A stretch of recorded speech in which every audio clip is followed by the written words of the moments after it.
Hey guys, Happy New Year! Alright, Violin 2s, we're going to jump right into Cielito Lindo. So I want you all to take a look at the very top. We're going to talk about three things real quick. First, what's your tempo? We have an allegro marking with a quarter note equaling 128. That means you got to set your metronomes to 128 and give each click a beat. Next, we got our time signature, okay? So you can see 3/4 is our time signature. And if you all remember, the top note shows how many beats in the measure, which is 3. And the 4 is going to represent what kind of note gets a beat. So 4, in this case in music, it represents a quarter note. So you got your quarter note at 128. That means each one of these clicks, you're going to listen for 3. That's a measure, okay? Next, we got our key signature. So if you all remember, you have your D major scale. So open D, E, first finger. Now here's your first key signature sharp, F sharp, second finger. Then BFF, right? You got your G. Super, super close. Open A, next. B, first finger. Then C sharp, that's our second one, second sharp. And D. Now, in this piece, you are going to play a couple notes on the E string, all right? So be prepared to play open E and first finger F sharp. See if you can match it, yeah? E, F sharp. Cool. Some of the things you need to pay attention to when you're just looking at the music for the first time is, where are my dynamics? How loud, how soft am I going to play? Next, where are my slurs? Where are my ties? Yeah, you got to make sure that you can see and remember what the lines represent and where they are in the music. So the slurs and ties, by the way, for those of you who don't remember, the slur, it represents 2 separate notes being connected on one bow. So if you look at the very first measure, you have 1, right? Which is F sharp and A. And you can play the A with the 4th finger if you can, or if you can't, just go straight to the open A. So it's 1, F sharp, right? They're different notes. They happen on one bow. Tie though, tie is you have 2 of the same notes connected together. Usually they're in 2 separate measures, right? So if you're looking in measure 7 and 8, you've got F sharp again, and F sharp has it's got a dotted half note tied to a quarter note on beat 1 of measure 8, okay? So leading up to it for measure 5, you have this 1. And here's your tie. 1, 2, 3, 1, 2, 3.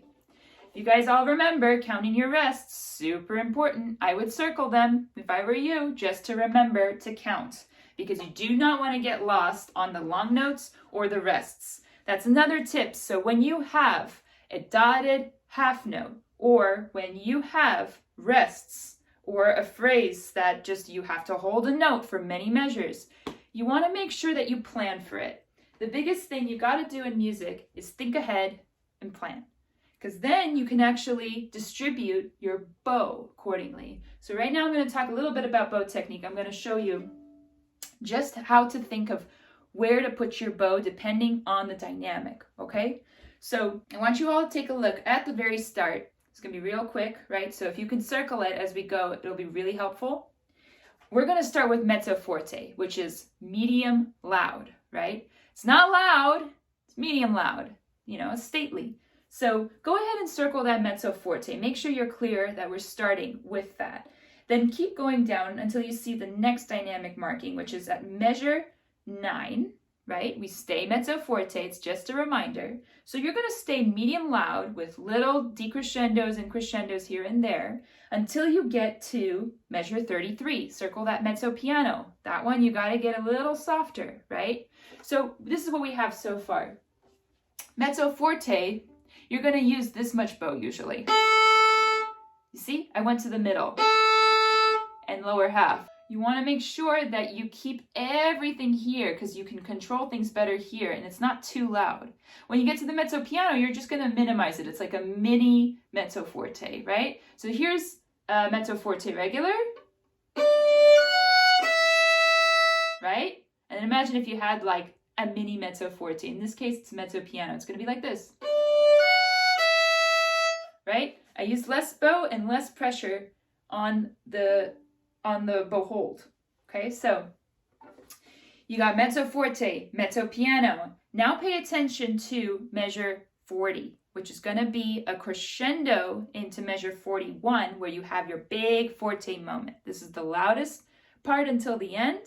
So you're going to make sure that, let's talk about this spot because it's got those tricky eighth notes. Everyone take a look.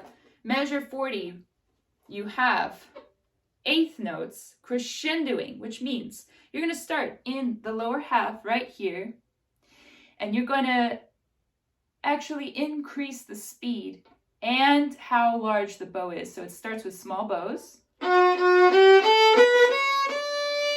If I did it slowly so you can see,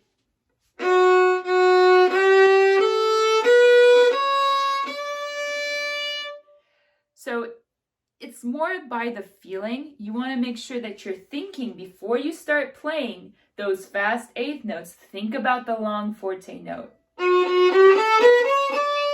Before I even started playing, I'm thinking ba, because that's where I'm going. You got to look at the place you got to jump to before you jump. Otherwise, you might miss it, right? So think, plan ahead. Make sure that your bow is always somewhere here. If it's somewhere here, it's going to be hard. It's going to be hard for you to crescendo. It's going to be hard for you to make transitions. This is your safe space, okay? So you're going to play forte. We're just going to finish up here. Forte until measure 64. Right here, you're going to come back to medium loud, mezzo forte, and you're going to make sure that you bring it down a little bit just before that big finale, that last line basically, where you go crescendo with that long note at measure 69. And you see what I had to do there? I had to think about it. And since this long note is on an up bow, this is where you break that rule a little bit. So right here, you're usually here. But for this one, because I'm thinking about it, I gotta hold a long note. So, and to get a crescendo, a nice one, a smooth one, you start with a slower bow and you speed it up. And you want to make sure that your bow hair is always flat, right? The way you know you have a flat bow hair is if the